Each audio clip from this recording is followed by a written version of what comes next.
En primer lugar, agradecer en nombre de las tres que hayáis decidido acompañarnos esta tarde y en nombre del Centro Cultural y Obrero al Ayuntamiento habernos cedido este espacio y hacer posible esta presentación.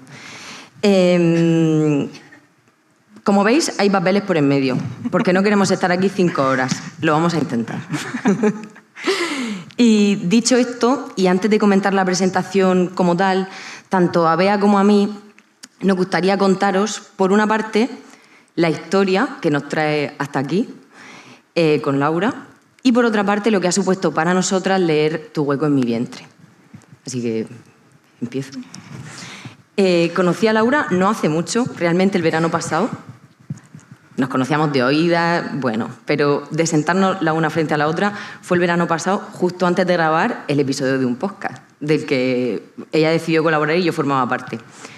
Fue en el momento de pedirnos el café que dijimos las dos, sí, definitivamente, sí. Conectamos de una forma muy natural y las dos nos sentimos muy cómodas, a pesar de, en ese momento también, yo ser consciente del miedo y la gran responsabilidad que suponía traer un tema tan silenciado y hacerlo público. Las dos salimos muy contentas de ahí y por eso cuando me avisó de formar parte de esto junto a ella, pues no tuve dudas. Así que te lo agradeceré siempre. Muchas gracias.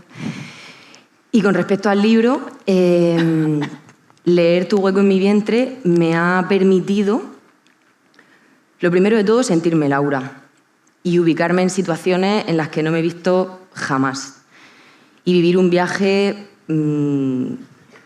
pues que en ocasiones ha sido muy ilusionante, en otras ha sido muy amargo y en general ha sido muy difícil. He podido conocer a Alba también y sobre todo he podido acercarme a la realidad de muchas mujeres, de muchas historias que por desgracia pues no nos cuentan. Así que te lo agradezco también. Bueno, yo en primer lugar quería agradecerte por contar conmigo, por querer contar conmigo para estar aquí.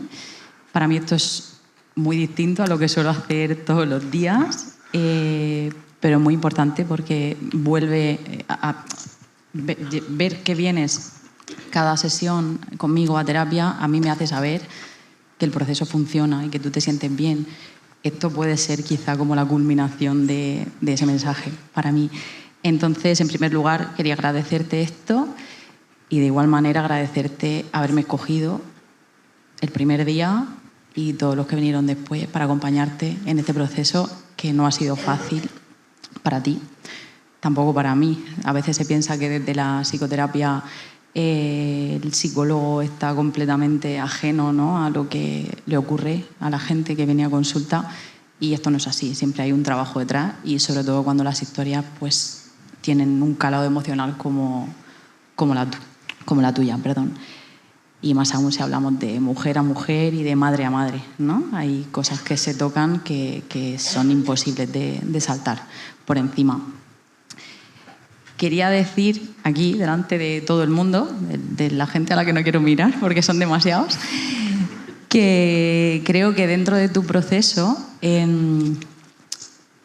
yo siempre aprendo en terapia con todos mis pacientes y hace poco me puse a reflexionar sobre nuestro proceso, sobre tu proceso y mi acompañamiento contigo y creo que lo que más me he podido llevar de ti y me sigo llevando ha sido tu enorme, bueno, por una parte la mochila de recursos que tienes y tu capacidad resiliente que me parece brutal y que sin duda te han llevado a hacer este camino de una forma muy concreta y muy específica y han hecho que tu proceso sea quizá más reparador o reparador en un tiempo récord desde mi punto de vista. En lo profesional estos son procesos que se enquistan muchísimo en el tiempo.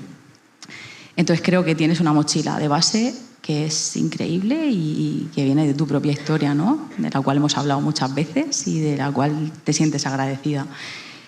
Pero aparte hay algo que todavía me ha llamado más la atención y es tu bestial capacidad para permanecer en el dolor. Que esto es algo que en terapia no suelo ver, pero no solo en terapia. Creo que en la sociedad que habitamos actualmente esto es algo que no se encuentra. para nada. Cuando tenemos un problema, cuando algo duele, todos queremos huir, todos queremos salir corriendo. Y de hecho en terapia, cuando alguien llega, al principio generalmente lo que me piden son recursos. ¿Qué puedo hacer? ¿Qué puedo hacer para dejar de sentir esto? Y bueno, por desgracia la respuesta nunca es alentadora, porque hay recursos, pero realmente el trabajo de fondo y la conexión y el poder permanecer como tú has hecho en el dolor, a pesar del dolor, es lo que te hace avanzar, es lo que te hace conocerte, reconocerte y sanar más rápidamente o de forma más real. Por otra parte, después de decir esto, leer tu libro para mí ha sido revivir, ya que lo he leído después de nuestro proceso, pues ha sido revivir de alguna manera ese acompañamiento, ha sido revivir esa sensibilidad con la que siempre has tratado este tema, ha sido revivir esa capacidad de estar, de sostenerte en el dolor, a pesar de él, sin querer encontrar salidas urgentes o inmediatas, y siempre desde el amor. Creo que lo que más me ha llamado la atención del libro, he leído muchos libros, se lo comentaba antes a Celia, de este tipo para formarme, ¿no?, en perinatal, y todos son crudos porque son historias reales, que son dolorosas, pero en tu libro quizá voy sugestionada porque ya te conozco y te quiero, pero realmente creo que hay una nota muy distinta entre tu libro y otros muchos que he leído, y es el amor desde el que siento que hablas de tu hija, de Alba. Y esto es a mí lo que más me ha conectado, la verdad, del libro con nuestro proceso. Bueno, hasta aquí mis agradecimientos y mi historia con Laura, pero quería aprovechar, ya que estoy con el micro en la mano, para presentar un poco. También me siento muy agradecida de que le des el valor a mi trabajo no solo como psicóloga, sino como psicóloga perinatal. La psicología perinatal ni siquiera yo la conocía cuando terminé la carrera. Es una especialidad que no solo desconoce la sociedad, por supuesto, no solo la desconocemos las mujeres fuera de la terapia, sino que también la desconocemos los propios profesionales dentro de la salud mental. Y esto es un problema. Y yo misma habré trabajado acompañando a mujeres antes de especializarme en perinatal, y no lo habré hecho de la mejor forma, o no lo habré hecho con la misma mirada o con la misma sensibilidad hacia el momento vital y hacia todas las dificultades que acontecen con lo perinatal. Lo perinatal, para que todo el mundo entienda un poco, simplemente trata de cualquier circunstancia que gire en torno a la reproducción o al nacimiento de una persona, ya sea la búsqueda de embarazo, los problemas de infertilidad, el embarazo en sí mismo, el parto, el posparto, incluso los primeros años de crianza de un bebé que nace, y por supuesto el duelo gestacional y el duelo perinatal. Son momentos que existen en la vida de todas las personas. Para empezar, porque todos hemos nacido, todos tenemos una historia de nacimiento, todos tenemos una madre y un padre, y todos tenemos una madre que nos ha parido, de la manera que sea y en el momento y en las circunstancias que sea. Por lo tanto, es algo que a mí me parece obligatorio de conocer y reconocer la propia historia.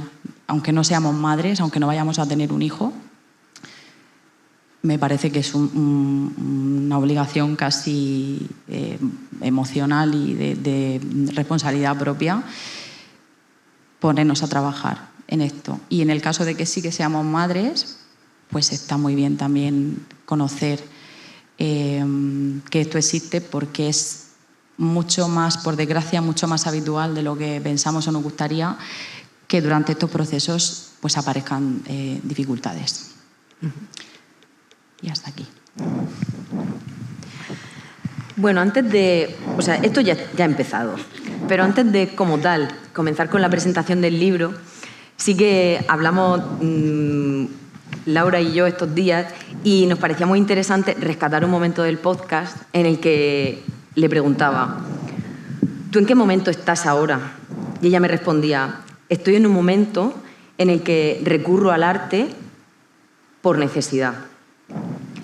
Y realmente de todo ese arte, pues viene Tu hueco en mi vientre, es decir, de escritos, dibujos. Y quería preguntarte qué ha sido realmente el arte para ti en todo este proceso. Y, por cierto, básicamente mi papel es hacerle preguntas y acompañarla. El pingüino este no sé si lo llevo bien puesto, chicos. Se te cae un poquito. Es que no sé tan bebé. Creo que está al revés. ¿Al revés? Ay. Cosas del directo. Ahora. Ahí está. Vale, genial. Todo era mucho más fácil. Vuelvo. Me decías que recurriste al arte como necesidad. Entonces, creo que sería muy interesante si empezamos por ahí. O sea, ¿qué ha sido el arte para ti hasta llegar a Tu hueco en mi vientre? Pues para mí, al final, el arte siempre ha estado presente en mi vida. Lo digo mucho, ¿no? Que me ayuda mucho a gestionar las emociones. Y hay algo curioso que a mí me gusta decir, que es que más que a desconectar, me ayuda a conectar. Las emociones que pasan, sobre todo en una circunstancia así, son súper abstractas y a veces necesitamos hacer cosas para materializarlas y de algún modo ponerlas delante de nosotros, como ocurre con los nudos, ¿no? Al final necesitamos un poco enfrentarnos al nudo y buscar la forma de desligarlo, ¿no?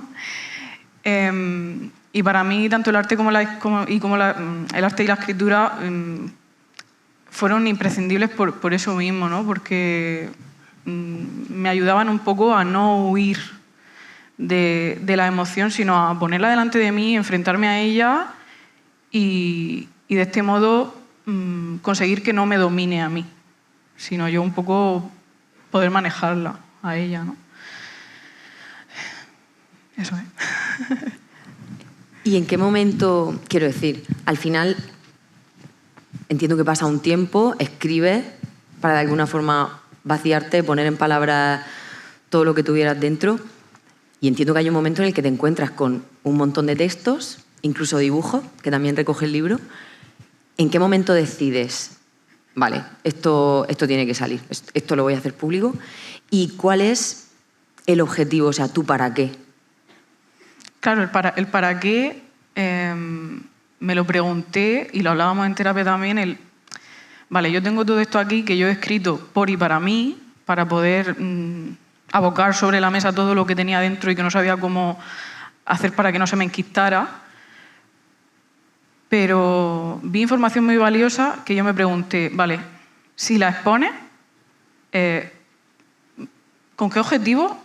Primero, vas a contar algo como tan duro y en el que te expones de una forma súper vulnerable, o sea, te desnudas íntegramente, física y emocionalmente, ¿no? Y en ese camino de preguntarme el para qué está, primero, para acompañar a todas las mujeres que no han podido hablar de esto, ni siquiera en la intimidad de su casa, con su familia, con sus parejas, o sea, tremendo. Y el segundo, ¿para qué? Es para enseñarle al mundo estas realidades, ¿no? Porque suele pasar una cosa que si no se habla de algo, directamente no existe. Pero para quien lo vivimos, ¿qué hacemos? ¿No? Si no existe, entonces ¿qué hago? ¿Me escondo en mi casa? No. Y dije, bueno, a mí me ha ayudado leer a otras mujeres, por lo tanto, creo que algo puede aportar a esta pequeñísima bibliografía que hay sobre duelo, concretamente perinatal gestacional, ¿no? Y eso. Antes a mí me he centrado mucho en lo emocional y la verdad que se me ha pasado a decir algo que me parece súper importante, que es esto, ¿no? Que lo hemos hablado nosotras en terapia mucho con respecto ya cuando me contaste lo del libro. A mí me parecen este tipo de recursos, bueno, a mí me han ayudado a saber trabajar con esta población en concreto, pero ya no solo me parecen valiosos para mí o para mis compañeras como profesionales, sino para la sociedad, porque, como has dicho, si esto se silencia, esto no está pasando. Y, bueno, las mujeres yo creo que hasta ahora no se nos ha escuchado tampoco demasiado. Y gracias a que ahora estamos pues, levantándonos, poniéndonos en pie y expresando las cosas que nos ocurren y cómo nos traspasan la piel, esto puede cambiar. Evidentemente no va a llegar a todo el mundo. Esto en el ámbito profesional hablamos mucho de lo difícil que resulta que esto llegue realmente a las personas a las que nunca llega, porque son personas a las que puede no interesarles o son personas que quizás necesitarían más trabajo, pero sin duda que esté ya es un cambio al hecho de que no esté. Entonces, como recurso social para empezar a visibilizar, para empezar a mirar esto de otra manera y empezar a mirarlo, quizá cambiar de bando, ¿no? Y dejar de verlo desde el miedo para que no se convierta, para que no siga siendo un tabú, y mirarlo desde otro lugar, entendiendo que necesita tiempo, que necesita paciencia, que necesita amor y a veces silencio también, ¿no? Quizá lo hablemos más adelante. En cuanto a la escritura como recurso terapéutico, bueno, no sé, creo que quien haya ido a terapia alguna vez sabrá, estoy segura de que prácticamente todos los psicólogos en algún momento hemos recomendado la escritura como técnica, realmente. Entonces, ya en la propia terapia para nosotros es una técnica en sí misma. Principalmente o especialmente en procesos en los que hay trauma, del tipo que sea, la escritura es fundamental. De alguna manera, escribir una situación, una experiencia que ha resultado traumática, nos puede ayudar a revivirla. El trauma, para sanarlo, hay que revivirlo, pero desde un lugar seguro. Y la escritura nos ofrece esto en cierto sentido, nos ofrece o nos permite volver a conectar, pero desde un espacio de seguridad y con un distanciamiento del impacto emocional que tuvo esa experiencia cuando nos ocurrió. Así que sin duda creo que en este caso, en tu historia, el haberte aferrado tanto a la escritura y al arte en general, que es lo tuyo, ¿no? Y que es algo con lo que conectas también, vuelvo a lo que comentaba antes, debe haberte ayudado mucho. Estoy segura de que ha sido un elemento súper importante en tu proceso. Bueno, pues para crear una conversación fluida y que la gente un poco se sitúe desde el principio en la historia del libro, hemos querido hacer esta presentación estructurada de la misma forma que está el libro, ¿no? En 3 partes. Como toda historia, todo tiene un principio, un nudo y un desenlace, ¿no? En este caso, no, desenlace, lo entrecomillaría, ¿no? Un antes, un durante y un después, ¿no? ¿Empezamos? Sí. Pues en la primera parte del libro, de Tu hueco en mi vientre, bueno, se titula La aventura de mi vida, y en ella, por haceros una síntesis muy breve, vivimos junto con Laura todo el antes de decidir ser mamá. Dudas, miedos, ilusión, inseguridades e incluso pues, el momento en el que ella se entera de que está embarazada. Quería preguntarte si hay un momento, entre tanta duda y que te cae algo del cielo o que hay una certeza o algo que de repente equilibra la balanza hacia el lado de sí, adelante, porque no sé si se siente algo o es algo que viene de dentro. ¿Cómo lo viviste tú? Pues yo soy...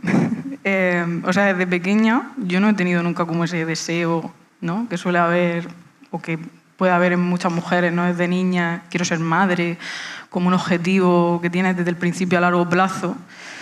Porque entra en mi personalidad eso de el miedo al fracaso o preguntarme muchísimo las cosas, a veces demasiado. Pero cuando vi que se acercaban los 30, ¿no? Que es ese, no sé si es un ser mitológico, lo del reloj biológico, no sé. Pero ya empecé a escuchar el tic-tac un poco más, cada vez más de cerca. Dije, vale, voy a hacerme preguntas, ¿no? Yo ahora mismo soy una cebolla llena de capas, voy a hacerme preguntas en plan, vale, lo que siento realmente pensando y planteándome la futura maternidad es, ¿tengo deseo de verdad o es porque a mí se me ha criado así como mujer, jugando con nenucos, jugando a papá y a mamá? y escuchando por lo bajini con ese tipo de juegos, vale, tú como mujer debes criar, debes cuidar y tu proyecto mayor de vida va a ser madre. Si no eres madre no te vas a sentir realizada como mujer, ¿no? Yo empezaba a hacerme como esas preguntas y de algún modo la metáfora es la balanza, ¿no? Por un lado estaba el deseo, pero por otro lado estaba el miedo de preguntarme, ¿seré suficiente? ¿Seré buena madre? ¿Seré mala madre? ¿Qué es ser buena madre? ¿Qué es ser mala madre? O sea, y sobre todo el miedo a fracasar, el miedo a no conectar con la maternidad.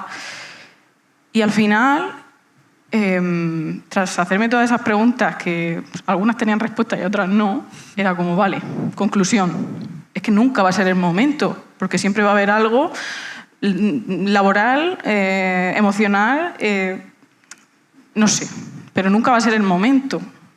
Por lo tanto, hay una parte de mí que siente un deseo que va creciendo, ¿no? Y digamos que mi metáfora fue el sentarme al borde del precipicio y plantearme, vale, ¿y si me tiro? Vamos, o sea, es que no sé lo que me voy a encontrar al fondo, nunca lo voy a saber si no lo intento, ¿no? Y me lancé, ¿no? Porque nunca iba a ser el momento. Esto es un temazo, porque nunca es el momento, realmente. No sé cuántos padres y madres puede haber aquí, pero si te paras a pensarlo, nunca es el momento. Por economía, por estabilidad laboral, porque no tengo pareja, porque sí la tengo, pero no termina de estar la cosa clara, porque ya no soy fértil. A lo mejor cuando parece que todo encaja, se me ha pasado el arroz, como dicen vulgarmente en la calle. Entonces es complicado. Yo en la consulta, bueno, esto es algo que aparece constantemente cuando trabajas con mujeres, ya no en lo perinatal, cuando acompañas mujeres a lo largo de su vida reproductiva, que es muy larga. Nunca es el momento, pero precisamente creo que algo que tú sí que has podido hacer, por lo que te conozco, por lo que acabas de decir y todo lo que cuentas en el libro, es plantearte el deseo desde un punto distinto. Tenemos como muy configurada la idea de que el deseo es súper biológico y que tu cuerpo te tiene que dar la señal. Y muchas mujeres no hemos sentido esa señal como tal, como algo súper, no sé, místico, absolutamente corporal o divino. Desde el plano psicológico, quizás el deseo, además de, bueno, esta señal que forma parte del cuerpo y de imaginarte o proyectarte o visualizarte teniendo un bebé precioso y lleno de oxitocina abrazado, ¿no? Esto nos gusta, yo creo que a todas las personas. Yo estaría siendo madre todo el tiempo solo si pienso en esto. Y es deseo, pero no es el deseo, no es suficiente. Creo que tú, algo que te has planteado es precisamente lo que comentabas, ¿no? Quizá tú lo has hecho desde el miedo, ¿no? Una forma de hacerlo mucho más saludable, que nadie lo hace porque nadie lo sabe hasta que llega el momento, pues quizás sería plantearse, estoy preparada para hacer un gran cambio de rol, de identidad, quizá no para siempre, pero al menos sí durante los primeros años de vida de mi bebé. Estoy dispuesta a dejar de mí y ceder mis espacios a otra persona que los va a necesitar. Y esto no tiene por qué hacerme menos mujer en el siglo XXI, que esto también es otro melón importante. Creo que quizá esta puede ser una manera nueva de plantearse la maternidad, dejando un poquito a un lado esta parte más biologicista, que ahora que las mujeres, vuelvo a lo mismo, podemos hablar y se nos empieza a escuchar, o al menos nosotras nos escuchamos entre nosotras. Muchas coincidimos, ¿no? Es mucha casualidad que muchas de repente coincidamos en, ostras, pues no, yo realmente no he sentido la llamada de la naturaleza, pero igual me toca ya, no sé muy bien por qué. Vamos con la segunda. Sí, en la segunda parte del libro, que se titula ¿Quién te prepara para esto?, realmente recibes una mala noticia inesperada con respecto a cómo está tu bebé, es decir, un mal diagnóstico. Esta segunda parte viene a recoger no solamente ese momento, sino todo el proceso, que realmente da la sensación de que es muy apresurado y muy corto, hasta que finalmente cristaliza en una interrupción médica del embarazo. ¿En qué momento a ti te llega esa noticia, entiendo que como un cubo de agua congelada, de que tu bebé no está bien? Pues, como digo, me lancé al precipicio, encontré el positivo, poco a poco fui conectando con mi bebé, con mi maternidad. Pasé la barrera de las 12 semanas, que suele ser en plan, no lo cuentes hasta los 3 meses por si pasa algo. Yo lo llevé oculto 3 meses por si pasaba algo. Al final pasé esa barrera y yo pensaba que me había pasado el juego, porque no sé si es que desde fuera parece que se explica así y así se entiende, ¿no? Después de esa ecografía en la que me dijeron que todo iba bien, pasó todo el tiempo hasta llegar a los 5 meses, que es cuando te hacen la segunda, de la semana 20. Todo esto que voy a decir es desde mi experiencia como paciente, ¿no? A raíz de todo el duelo, he descubierto que muchas mujeres que han pasado por esto la llaman la temida semana 20. Es la semana en la que es una de las ecografías más importantes, supongo, porque el bebé ya está formado, ¿no? Ya se puede analizar cada órgano y es característico, al menos desde mi experiencia, el silencio que hay en la consulta, ¿no? Porque al final creo que por parte del ginecólogo o ginecóloga debe haber una concentración extrema para ver que todo se está desarrollando correctamente, pero yo lo viví con un silencio como diferente, o sea, un silencio raro. Normalmente se disculpan, ¿no? En plan, si estoy callada, no te preocupes, que es porque estoy mirando todo con atención. Pero en mi caso, pues se dejaron para el final, ¿no? La bomba, ¿no? Que empezó siendo una sospecha de, ¿no? Hemos visto algo aquí y te vamos a mandar a otro sitio para que te vean con mucho más detalle, porque no me ha gustado lo que he visto.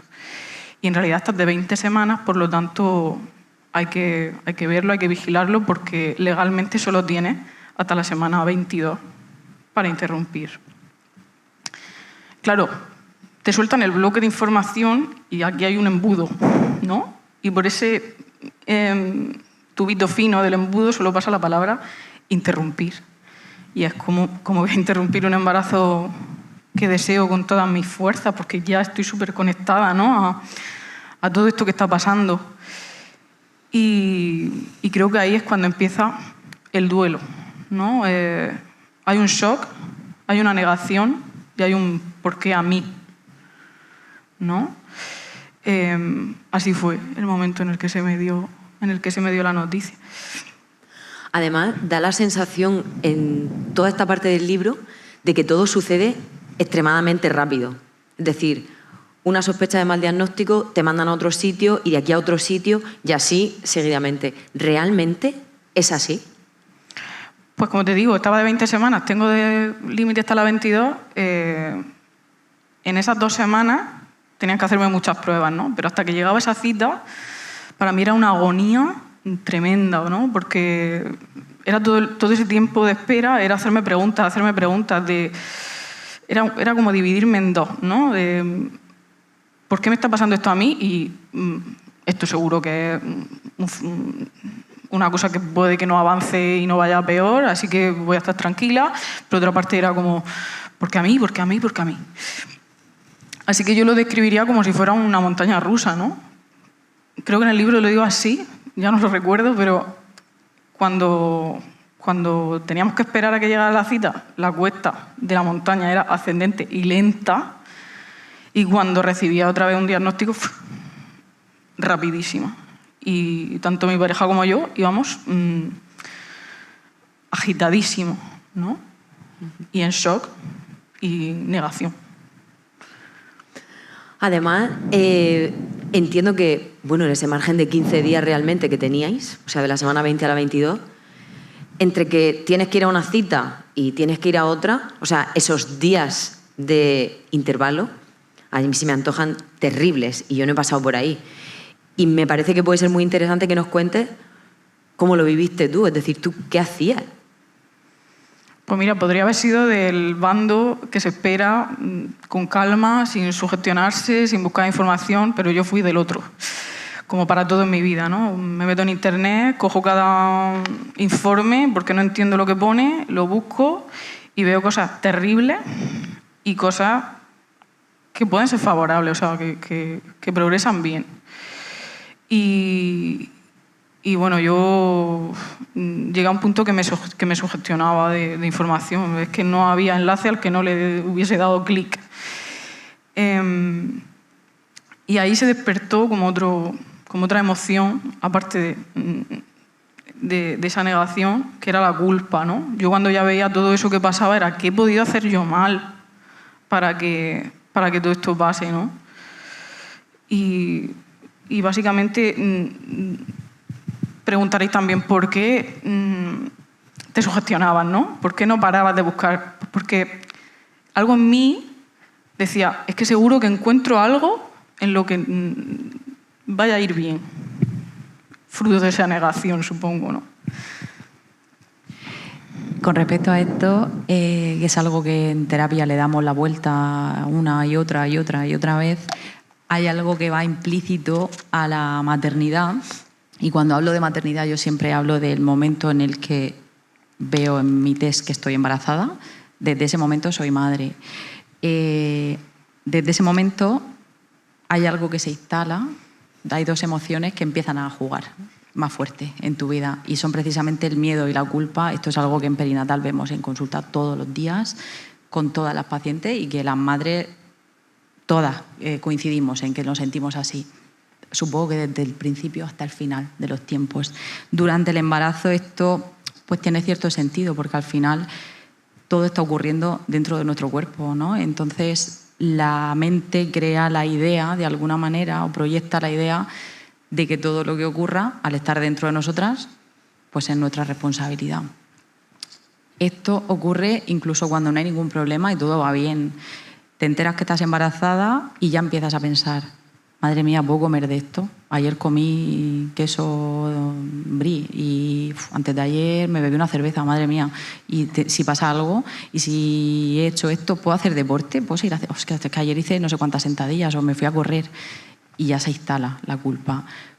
Cuando algo no va bien o nos dan la primera alerta de que puede haber un problema, se activan todos los mecanismos de defensa, todas las alertas dentro de la mente y esto se multiplica, o sea, sobrepasa los límites. Y fíjate que es muy curioso que lo acabas de decir, ¿no? La mente intenta encontrar, muchas veces intenta encontrar, o sea, el objetivo de la mente es encontrar la calma, encontrar información cuando buscas en internet, ¿no? Toda esta sobreinformación a la que nos exponemos. Tú tratas de encontrar la calma, que encontrar artículos y noticias y historias de otras madres que te digan, no, a mí me pasó lo mismo, pero todo fue bien, y te aferras a eso. Pero por otra parte, la mente intenta también buscar por qué. Quizás esto más ya cuando sabes que no hay retorno, ¿no? O sabes que ya la decisión la tomas.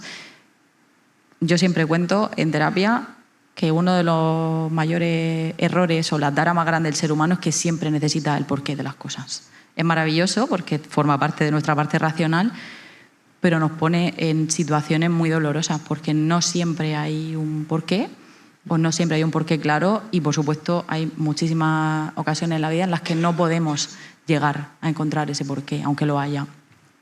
Estas suelen ser las interrupciones de embarazo o los abortos en general, suelen encontrarse ahí. Y el cerebro lo que intenta es encontrar un porqué, y ahí surge mucho la culpa. ¿Qué habré hecho yo? ¿He hecho algo? ¿Ese día me moví? ¿O ese día no comí? ¿O sí comí? ¿O tuve relaciones o no las tuve? O lo que sea. Entonces, bueno, es una emoción súper dolorosa que habita en el proceso. Y que, por desgracia, aunque obtengan los porqués, no se resuelve nada. Porque cuando tienes el porqué, si es que lo encuentras o si te convences de fue porque comiste queso, enfréntate ahora a haber comido queso y que la culpa de lo que ha ocurrido sea tuya. Esto es importantísimo saberlo para saber que es normal, porque muchas veces ni siquiera hace falta terapia, pero en otras ocasiones si se enquista demasiado o nos exponemos demasiado a la información, sí que se puede generar un estado de ansiedad pues que perturbe mucho el sueño, la alimentación, que ya de por sí en estas situaciones pues se desestabilizan. Y aquí la terapia también es importante. Además, recuerdo leer que tú, Ima, contabas en el libro que te costaba muchísimo dormir. Y es que no me extraña porque me parece súper difícil sostener esa incertidumbre. Y luego, en el momento de tomar la decisión, es decir, acerca del proceso, yo no conocía nada hasta que leí tu libro, realmente. Me parece súper importante encontrar una historia, en este caso, por desgracia, que nos lo muestre, porque tanto a mujeres que no somos mamás como a mujeres que sí, es que es una realidad, bueno, y por supuesto a todo el mundo, o sea, no solamente a nosotras, sino que es una realidad que existe, completamente silenciada y muy, muy oculta, pero que realmente nos puede atravesar. Entonces, con respecto al momento y al proceso en sí mismo de la interrupción legal del embarazo, si quieres compartir cualquier aspecto que te apetezca, pues te escuchamos. Pues evidentemente se dio el momento en el que llegaba la fecha límite, ¿no? Y es que lo recuerdo con mucho detalle. En el libro es que lo explico, sobre todo esta parte creo que está puramente desde la emoción viva, ¿no? Llegó el día de decidir, que era la última cita con el doctor, y recuerdo que 5 doctoras se pusieron delante de mí y todas dijeron al unísono: lo que tiene es grave, o sea, lo que sucede aquí es grave. Y explico con mucha naturalidad que agradecí que me dijeran eso, porque como ha dicho Bea, si una de ellas flaquea y me dice yo no lo veo para tanto, yo me agarro a ella. Y creo que cualquiera lo haría en esta situación, ¿no? Pero en ese momento, cuando vi como esa seriedad en sus caras, yo aterricé contra la dureza del suelo, no había colchón, no había nada. Y creo que la palabra más dura que yo he dicho en mi vida ha sido: vale, pues interrumpo. Yo ya venía de un fin de semana pensando, vale, es que le preguntaba a mi pareja, dime de verdad qué ha dicho el doctor, porque es que no. Busco un poco cómo salir de aquí o cómo esperanzarme, ¿no? En otra realidad paralela, pero lo verbalicé y fue a solo un día de que la ley me lo permitiera. Y luego ya pues lo de los procesos, ¿no? Además es un proceso de doble fase, que es que yo desconocía por completo. Es decir, ¿tuviste que cambiar de clínica? En ese momento sí, cuando yo ya dije interrumpo, pues se me propusieron 2 opciones, solo había 2, y en las 2 sí o sí tenía que pasar por una clínica abortiva, ¿no? Pero quiero decir algo en nombre del conjunto, ¿no? De la familia, que es que ni la madre ni el padre en ese momento están para discutir nada, ¿no? No, tú en frío ya piensas, vale, ¿por qué tengo que pasar por una clínica, no? Pero en ese momento tú te aferras a lo que te diga el doctor, ¿no? En este caso me dijeron o la opción íntegra de ir a una clínica abortiva o primero vas a la clínica, practica la bradicardia, que es la parada cardíaca, y luego vuelves a este hospital para que te induzcamos el parto. Pues yo elegí esa porque al menos me permitía despedirme, ¿no? de mi hija. Pero en muchos casos puede que haya mujeres que quieran pasar por esto rápido, porque es que es una situación muy dura y cada una pues tiene sus circunstancias, sus recursos emocionales, pero ambas, o sea, en un estado tan avanzado del embarazo creo que es terrible, ¿no? Pasar por una clínica abortiva en la que los procesos son fríos y súper deshumanizados, ¿no? Y aquí, estando de tanto tiempo, o sea, entrando ya en el 6º mes, creo que las secuelas que puede dejar una intervención que se te haga en una clínica abortiva, pues son durísimas. Pero yo viví, pues, esa parte dividida, ¿no? Por desgracia tuve que pasar por la clínica y luego ya en el hospital pues me pude despedir.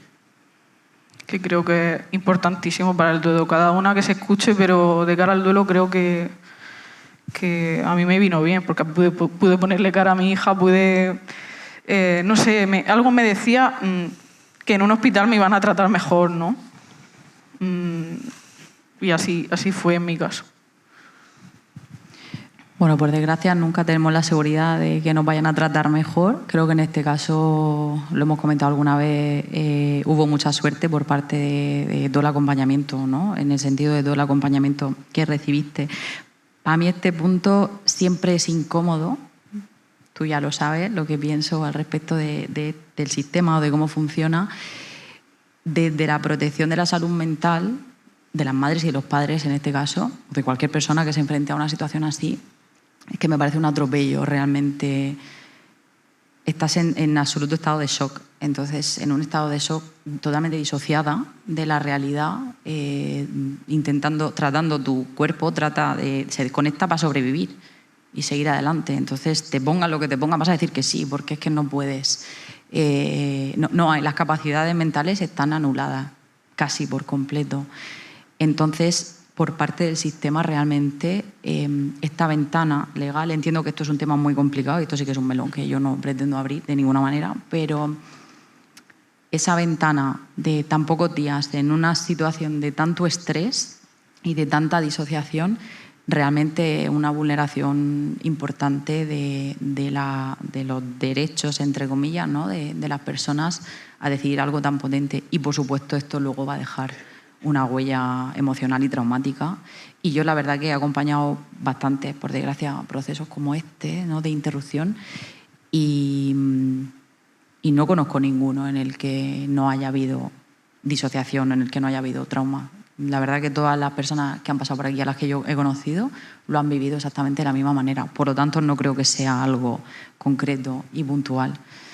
Entiendo que las soluciones son complejas por muchos motivos, pero también pienso que hay algo que se podría hacer con esto cuando los profesionales de la salud mental estamos tan encima del tema y lo verbalizamos tantas veces, y de hecho se han hecho campañas y se han hecho muchas cosas para tratar de gestionar esto.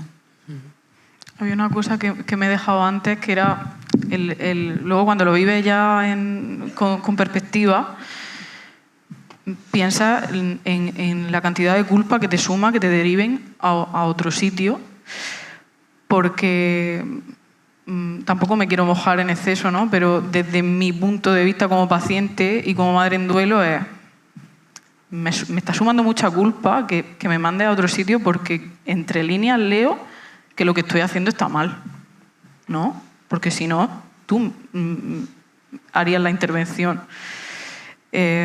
Así que creo que es importantísimo leer estos mensajes, ¿no? que están ahí potentes. Justo antes también lo hablábamos, el hecho de que la culpa a las mujeres nos acompaña en toda nuestra vida, da igual por la situación que estés atravesando, y en concreto en esta situación creo que tiene que ser devastador absolutamente lo culpable que te tienes que llegar a sentir, y encima tener que cambiarte de sitio, someterte a, el escrutinio, por supuesto, un trato además frío, que tú describes perfectamente en el libro, que me parece descorazonador absolutamente. Y precisamente también me parece necesario conocer que esa realidad existe y que muchas mujeres habéis tenido que pasar por ahí.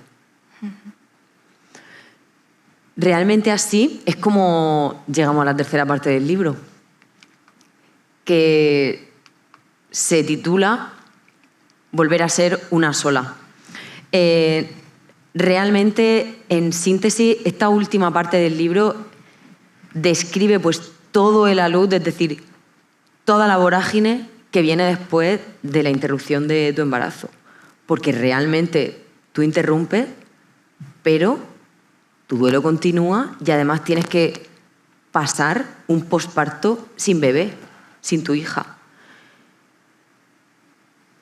Yo no sé cómo se sobrevive a esto. ¿Cómo lo hiciste tú?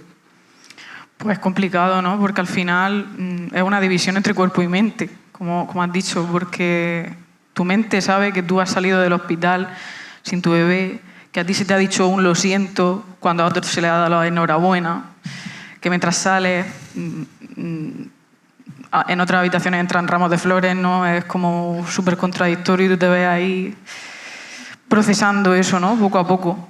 Pero por otro lado está el cuerpo que responde como, vale, aquí ha habido un parto, por lo tanto hay un bebé, ¿no? O sea, no puedo entender otra opción porque sería antinatural, ¿no? Si has parido, pues, evidentemente hay vida contigo, por lo tanto produzco leche para tu bebé y todo un puerperio, ¿no? Todo un posparto. O sea, todos los procesos fisiológicos que hay de recuperación después y demás. Y ahí está como esa lucha. Y poco a poco, pues, al final la única opción que tienes aquí es construir un nuevo castillo de naipes, porque el que tenía en cuestión de segundos con un suplido desapareció. Y no se puede construir el mismo bajo ningún concepto, ¿no? Y creo que es de las partes más duras y creo que lo reflejo. O sea, dije, ¿cómo puedo en una imagen, ¿no?, mostrarlo? La realidad contra luego el espejismo, ¿no? El intentar convencerte todo el tiempo, ¿no? No, lo que ha pasado ha sido esto. Pero contra el cuerpo, al cuerpo no se le puede convencer de lo contrario, ¿no? Al final tienes que ir asumiendo esa realidad y aceptando. Además es que entiendo que en todo el proceso, desde que comienza tu duelo, o sea, hablamos de duelo gestacional ya, y entiendo que si ya per se es un proceso tan difícil y tan cruento para ti, para tu pareja, para tu familia, en el momento en el que tú socialmente tienes que abrir este melón, que antes lo hablábamos, la sociedad no estamos preparados. No estamos preparados para sostener tanto dolor y tanta tristeza. Parece que solamente se nos educa en el enhorabuena, tal, niño, no sé cuántas. Pero esta otra realidad, esta otra parte, también existe. Y si, entre otras cosas, ¿no?, precisamente sigue tan oculta, es porque muchas veces ni siquiera queremos pensar que vengas a contarme lo que te ha pasado. Porque ¿cómo voy a sostenerte? ¿Cómo fue contarlo en tu caso? A ver, al principio evidentemente tuve la suerte y el privilegio, lo puedo decir, que mi familia y en mi entorno pues me sostuvieron, me permitieron expresarme y a mí eso me facilitaba el proceso de naturalizar lo que me había pasado, ¿no? Esto es una realidad que va a formar parte de mí para siempre. He perdido a una hija, ¿no? Por lo tanto, agradezco muchísimo esa parte, ¿no?, que me permitieran hablar, integrarla en las conversaciones de familia, porque creo que es lo suyo y lo lógico. Y creo que también el contarlo, lejos ya de luego cómo reacciona la sociedad con el tiempo, además de naturalizar, como he dicho, abría muchas puertas tanto a mí como a otras mujeres a que me contaran sus realidades, como he dicho al principio, realidades que se han llevado en silencio y en soledad, que no me puedo imaginar eso, ¿no?, lo duro que tiene que ser. Así que para mí fue sanador, evidentemente. Qué bien también que tenga un entorno, o hayas tenido un entorno que haya sabido acompañarte y darte ese espacio, porque realmente luego conocemos otras historias de mujeres que no lo han tenido. Entonces, precisamente por eso, el estar aquí esta tarde y este libro tuyo me parece que es tan esencial a día de hoy. Y dentro del duelo, también me parecía importante el hecho de tú transitas tu duelo como mamá, pero aquí hay otra parte. Es decir, hay un duelo que vive el padre, que si socialmente el duelo gestacional en general está invisibilizado, está culpabilizado y no quiere ni mirarse a los ojos, el duelo de un padre, que igual ni siquiera tiene ubicación social, ¿no? Y me gustaría que tú, desde tu punto de vista, nos contaras cómo lo viviste tú y luego el padre, Sergio, nos cuente cómo lo vivió él. Pues mira, en mi caso yo me di cuenta de que en este aspecto al padre se le borraba de la foto directamente, porque pude contemplar desde mis ojos que siempre era cuídala, tal, que en una parte lo entiendes, pero yo me ponía mucho en su piel, en plan, tiene que ser saturador, ¿no? Que al final tú que has sido las patas de la mesa, que has estado del diagnóstico, aterrizado en esta realidad, ¿no? que también has perdido a una hija, ¿no? O sea, creo que es fuerte y aparte no sé si... Yo también me preguntaba, como me lo pregunto todo, de será por la forma en la que se ha educado a los hombres, que no se les permite mostrar vulnerabilidad, no se les permite la sensibilidad cero, o sea... y a mí me daba rabia, ¿no? Como ver esa parte. Pero evidentemente creo que él es el que puede decírnoslo, ¿no?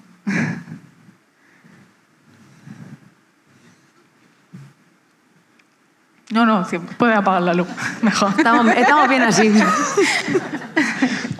Hola, muy buenas. Pues nada, gracias por estar las dos aquí.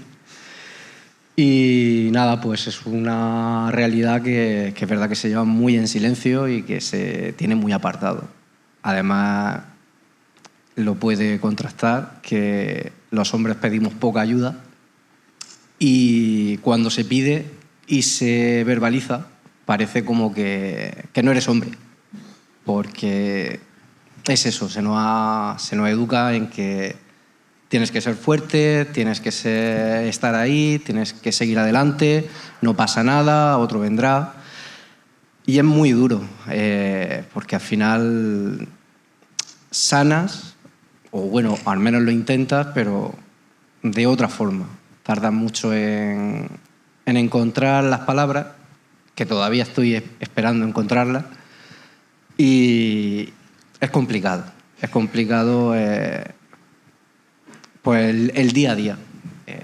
No se te permite prácticamente parar, tienes que seguir, pero tu cabeza no está. Vas, como bien has comentado, en automático. Desconectas, tu cuerpo tiene que seguir hacia adelante, pero la cabeza no está. Y un poco, pues así, un poco más aislado. Yo creo, no sé si estará de acuerdo, pero algo que me encuentro yo mucho en consulta, generalmente cuando me viene una mujer que ha tenido que interrumpir un embarazo, es muy habitual que la primera sesión venga con la pareja, que vengan los dos, como me ocurrió con vosotros. Yo siempre, cuando acaba esa consulta, o casi siempre, termino quedándome con alguien y al otro alguien derivándolo a otro sitio y casi nunca el otro va al otro sitio. Al final el trabajo suele quedarse con la mujer, ¿no? Pero bueno, algo que me encuentro mucho es que las mujeres, que son las que vienen, por suerte, pero también por desgracia para los hombres, tienen la sensación de que su pareja, hombre, tiene como metido en la cabeza, y yo creo que esto es absolutamente cultural también, la idea de que tiene que sostenernos, ¿no? Como el embarazo ha sido tuyo, como el bebé estaba dentro de ti, que sí, que en cierto modo es así, pero como tú has dicho, el hijo, ellos también han perdido un hijo, ¿no? Pero hay como esa idea, no sé si a ti te pasó esto, de no, es que tengo que sostenerla, es que ella está mal. Y claro, nosotras siempre vamos a estar mal, siempre, entre comillas, porque esto no se supera al 100%, nunca, es una herida que se te queda ahí. Entonces, ¿cuándo es su momento de poder soltar, ¿no? O dejarse caer? Unido, por supuesto, a lo que has comentado tú y tú también, ¿no? De otra vez la idea cultural o toda la herencia cultural de que los hombres, obviamente ya lo sabemos todos, no podéis llorar, no podéis sufrir, no podéis expresar nada, mucho menos buscar ayuda, porque eso es de ser unos blandos vulnerables y los hombres están para ser fuertes y trabajar y bueno, toda esta idea arcaica que poco a poco va cambiando, pero que persiste un montón. Yo os podría decir que en todo el tiempo que llevo trabajando en consulta, he trabajado con muchos hombres, pero no, o sea, no en lo perinatal. En lo perinatal quizá he podido ver a dos hombres. Y uno vino una vez para consultar algo muy concreto. No vienen los hombres. Ya hay algún psicólogo, compañero perinatal, hombre, dedicado exclusivamente a esto, pero quizá hay 3 o 4 en toda España. Hombres. Mujeres, yo casi solo me dedico a lo perinatal, o sea, vivo de lo perinatal prácticamente, entonces hay ahí una diferencia, hay un desequilibrio importante y esto es muy perjudicial para los hombres en primer lugar porque tienen también que sanar y conocerse y que cambie un poco el funcionamiento para nosotras como mujeres de ellos, porque también necesitamos que se caigan, que se rompan y sentir que sienten lo mismo que nosotras, que no sé si esto lo viviste tú, pero también es algo muy habitual, que cuando el hombre se cierra mucho, la mujer se cuestiona, se siente culpable, por supuesto, otra vez, de le estoy cargando demasiado, me está durando demasiado, y también se cuestiona si él está sufriendo realmente o si es que él no le importa o si es que le da igual, cuando claramente no es así, aunque quizás ni siquiera ellos a veces lo sepan. Entonces esto es un tema que hay que trabajar mucho para que los hombres podáis sentiros en el derecho y en la invitación de trabajarlo. Pero la psicología perinatal al final no es solo para la mamá, ¿no? Claro.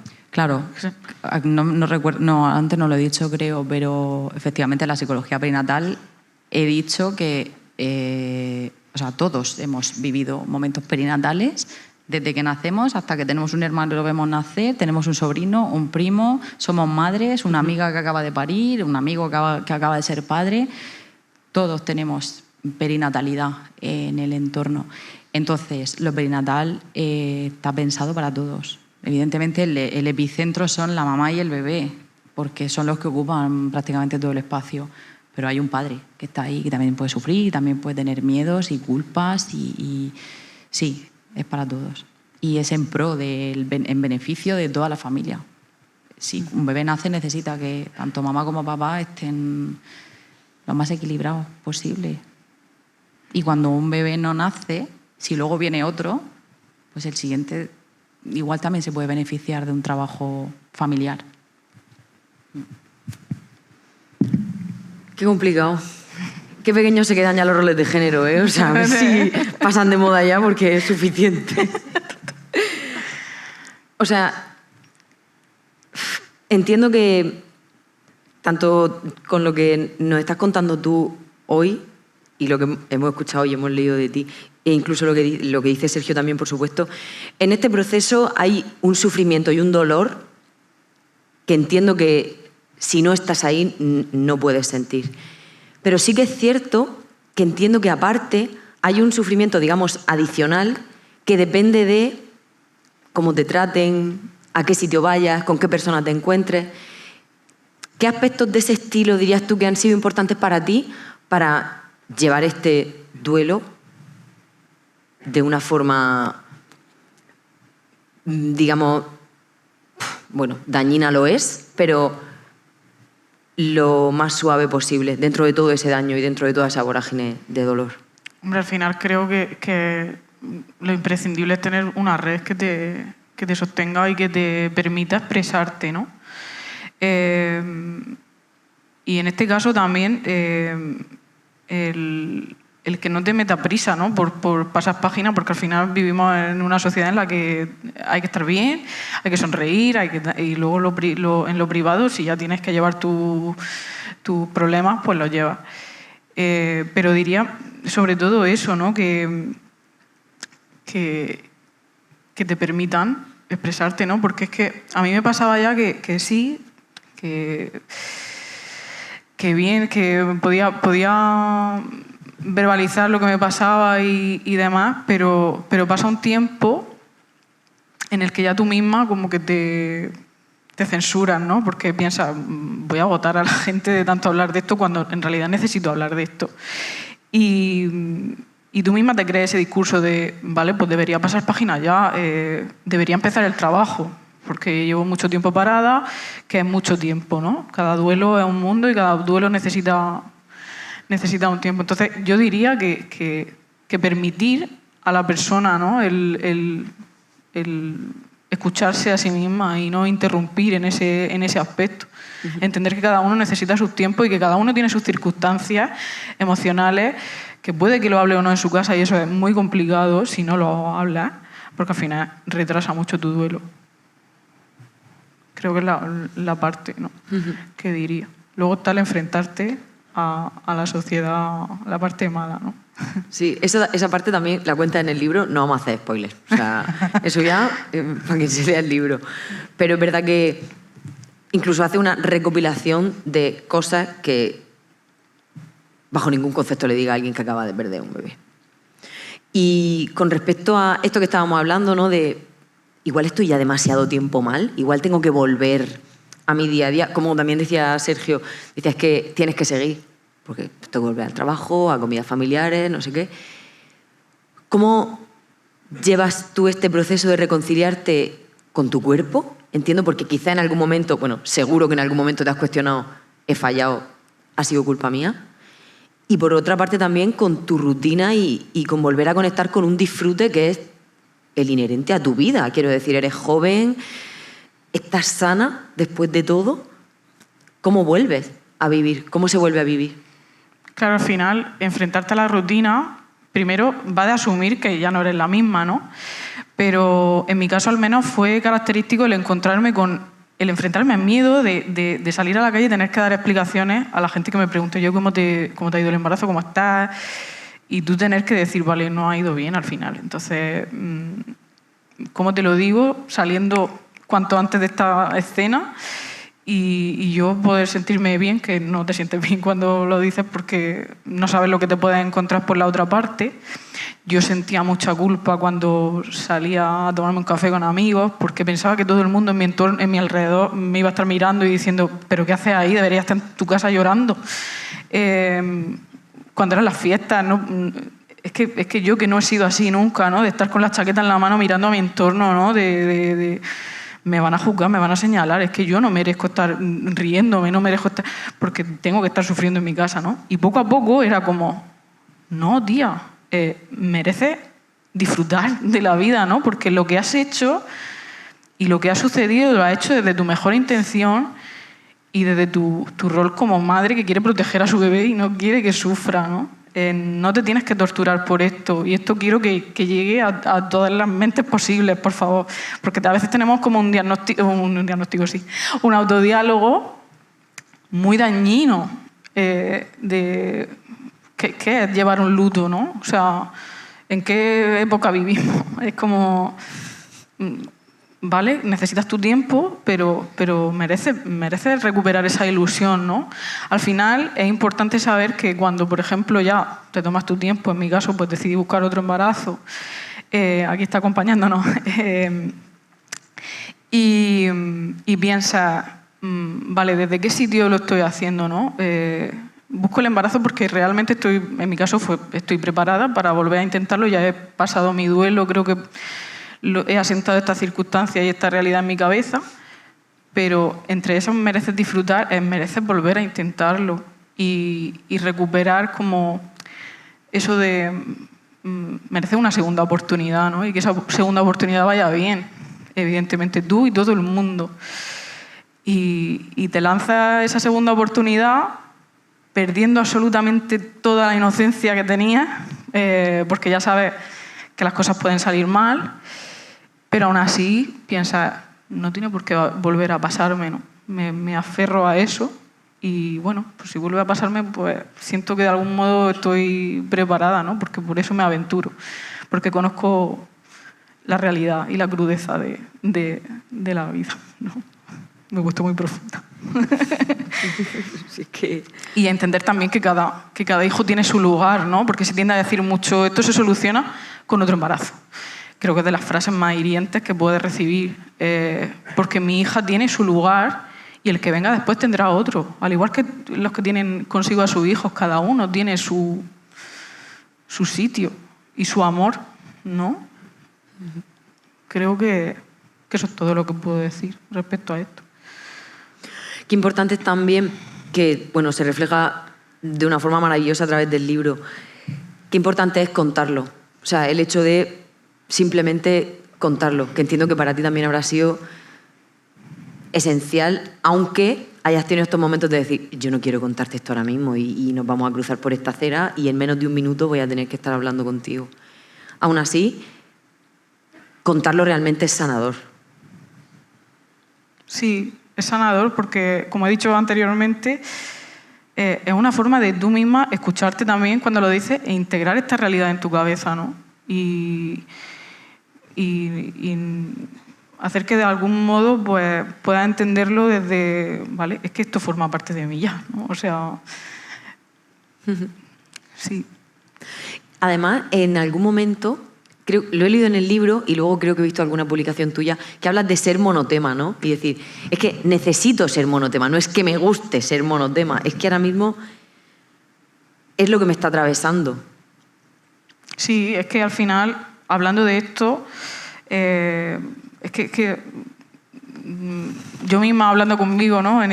Porque llega un punto que te dices, voy a frenarme un poco y no hablar tanto con mi entorno de esto porque los voy a agotar, ¿no? Pero luego piensas, es que no estoy hablando de esto porque quiera. O sea, si fuera por mí, pues te cambio de tema, hablamos de esa serie tan chula, hablamos de los planes de este fin de semana, pero no es así. Yo necesito hablar de esto para luego poder concentrarme en otras cosas, ¿no? Porque si no, lo contrario sería barrerlo bajo la alfombra y ya está. Y ni yo hablo de esto, ni tú te enteras, y tiene que ser como... es que necesito hacerlo. Si te sientes incómodo tú al recibir esto, la incomodidad es tuya, ¿no? Pero mi duelo, que creo que no solo ocurre esto de ser monotema en el duelo perinatal, es que en cualquier duelo necesitas hablar de lo que a ti te ha impactado esa pérdida, y de lo difícil que ha sido para ti, ¿no? Perdón un momento, que quiero hacer un pequeño inciso aquí, que me parece súper importante de cara a la sociedad.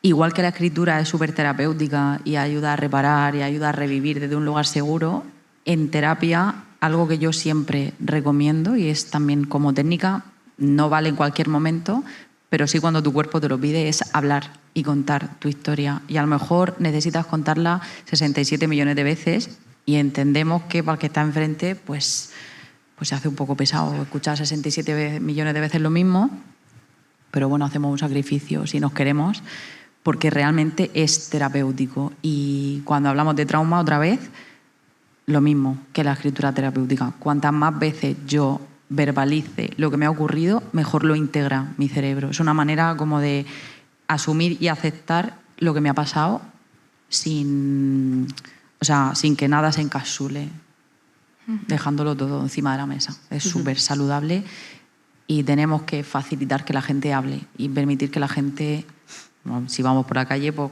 que no se nos pare cualquiera, evidentemente, cada uno en su red y con su entorno, pero permitir estos espacios ayuda a sanar. Y creo que hay algo que es súper importante también, que es que cuando tú tienes a otra persona que ha vivido por eso, pues te sale, ¿no? Como por cortesía o de verdad porque la pregunta es así, el ¿cómo estás? Si lo vas a hacer, estate preparado porque puedes recibir un ¿cómo estás? Pues mira, estoy... y que te llegue ahí una respuesta que te quedes tú, wow. Pero... de verdad, si lo vas a preguntar, luego no cortes a la persona que te está diciendo cómo está, porque es súper hiriente.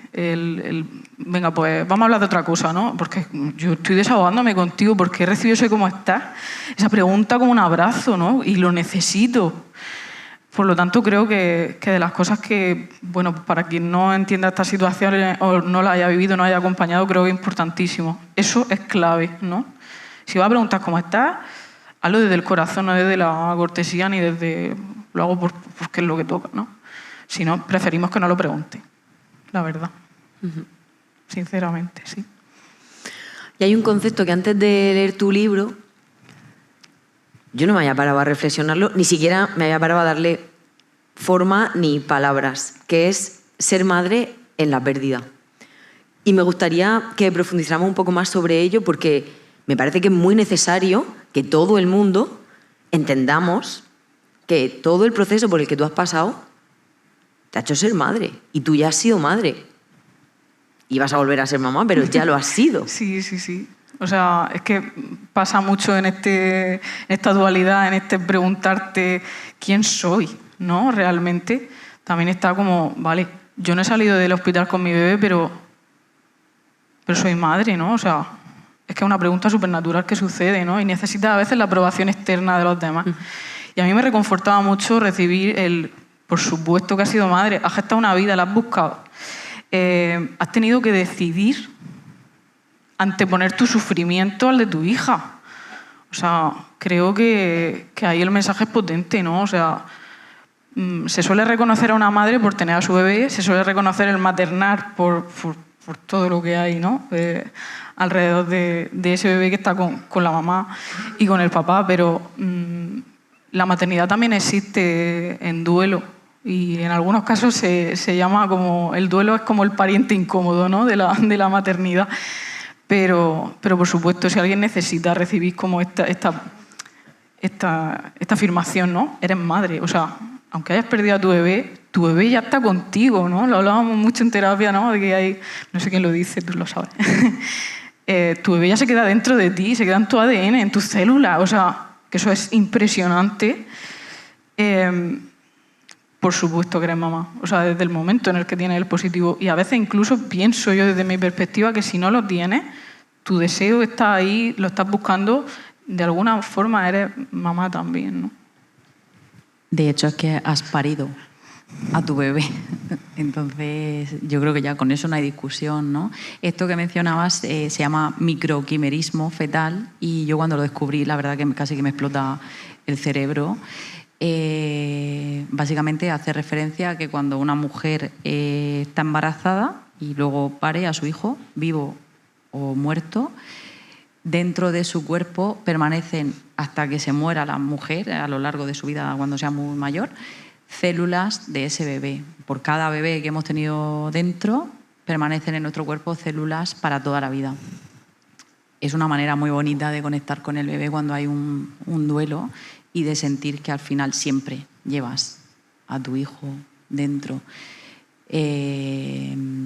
Bueno, no sé, creo que en sí mismo la explicación del término es súper terapéutico también y suele generar mucha calma y apacigua mucho a las mujeres cuando pasan por una pérdida, por un aborto, o sea, una interrupción o por un aborto espontáneo.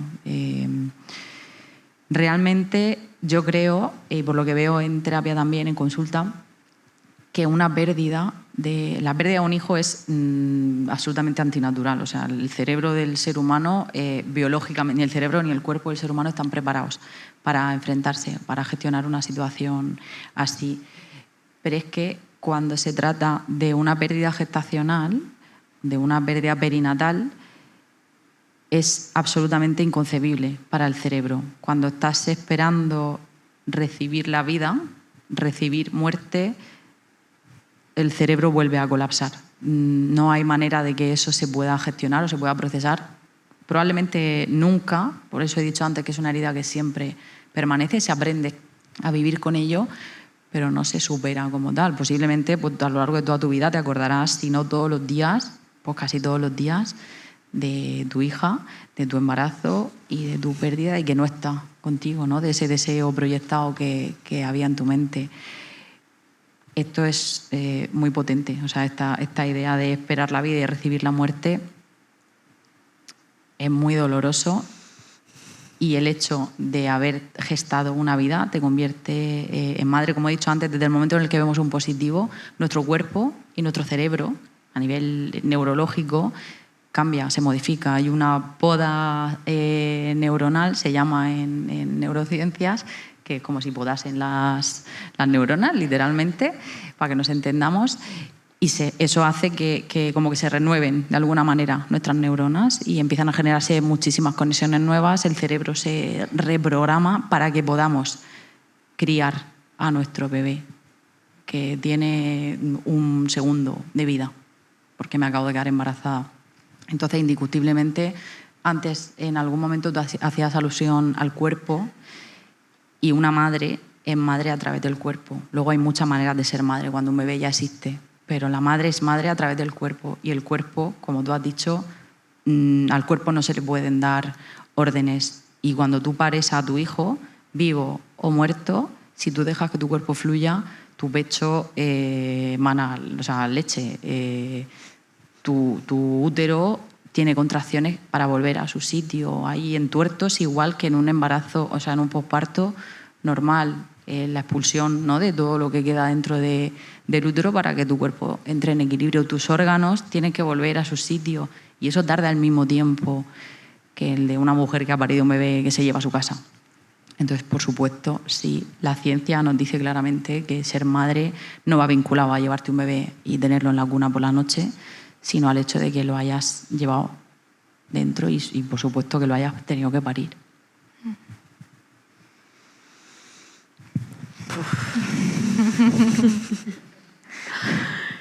Que sepáis que hemos llegado al final. Quería agradeceros antes de nada y en nombre de las tres el habernos acompañado esta tarde. De corazón, estoy segura, ya hablo por las tres. Y como cierre, Laura va a leer un fragmento del libro y antes me gustaría compartir una pequeña reflexión. Antes estaba hablando con ella y he dicho, me voy a levantar, pero la verdad que no me apetece estar sentada aquí a la altura de ella. Y es que creo, o sea, que si algo me ha recordado tu libro es la importancia que tienen las historias. Es decir, tanto las historias que contamos como las historias que nos cuentan. Y todas las historias, y en particular aquellas que son pues las que no tienen el típico final feliz, las que ni siquiera tienen final feliz, las que van de dolor, las que hablan de una herida, las que hablan de angustia, de miedo, las que atraviesan el cuerpo, como tu historia. Y realmente tu libro invita a la sociedad a mirar a lugares donde no queremos ver, a lugares que ni siquiera queremos saber que existen. Y me parece que por eso es valiosísimo. Así que muchas gracias. Ay, gracias a ti.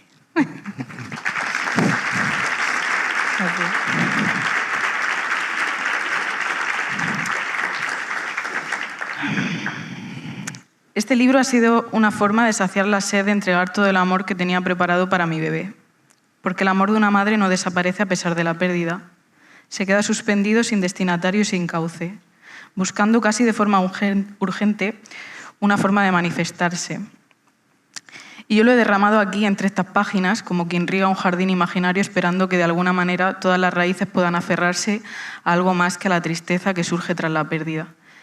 Es una forma de situarme a mí misma ante mi propia historia, de mirarme de frente y reconocerme no solo en el dolor, sino también en la transformación que ha venido después. Este es un testimonio de lo que fui antes y de lo que soy ahora, de cómo el duelo me ha moldeado sin llegar a definirme por completo. Es un intento de darle palabras a lo que tantas veces sentí como un grito ahogado, casi mudo. Un intento de poner en orden todo el caos interno que dejó en mí toda esta experiencia. Es un refugio y también un espejo en el que me veo reflejada no solo como la madre que perdió a su hija, sino como la mujer que encontró la forma de seguir. Gracias.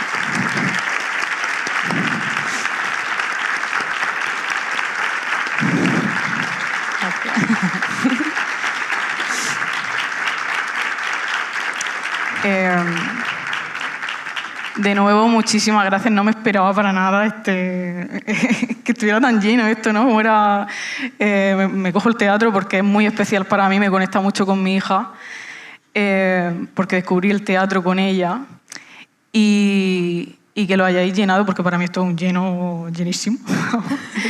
Es de agradecer, o sea, me voy a mi casa llena de amor, de agradecimiento, tanto a vosotros como a mí misma por haberme decidido, ¿no? a exponerme de esta forma tan bestia. Gracias también a quien me ha ayudado a organizar esto, que es el Centro Cultural y Obrero, en especial a María Elena, porque se ha entregado súper bien a esto y me ha hecho el camino súper fácil. Porque odio ser protagonista de las cosas, ¿sabes? O sea, me da un apuro terrible. Gracias también al Ayuntamiento, que me ha facilitado este espacio, a mi familia, a mi pareja, por todo. y sobre todo a todas esas mujeres que se me acercan a decirme yo también he pasado por ahí, porque no es fácil decir yo también he pasado por ahí, ¿no? Pero quiero que sepáis que no estáis solas. O sea, eso tenéis que tenerlo clarísimo. Si no es en vuestra casa, es en terapia, en grupos de mujeres. O sea, no penséis que lo estáis, ¿no? Este camino es difícil, pero encontraréis la forma, de algún modo. Muchas gracias.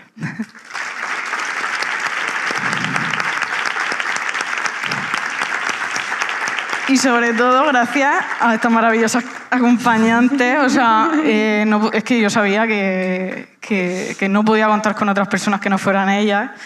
Así que, bueno, quiero daros un regalito. Uy, Si me lo socorro. permitís. ¿A quién va primero? No, tío, madre mía, tío. Gracias, tío. Ay, Gracias. y para ti también.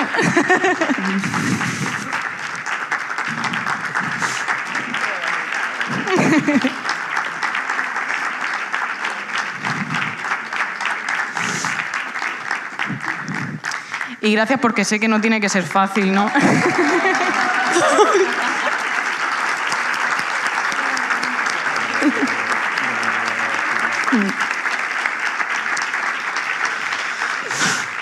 ¿En qué fregado me he metido, por Dios? Bueno, no sé si estáis interesados en el libro. He traído aquí un montón para quien lo quiera. Quien lo quiera que se lo firme, lo que sea, acercaros a mí y contarme lo que queráis, lo que os ha parecido este evento y todo. Yo me voy a mi casa llena de amor y agradecimiento. Muchas gracias.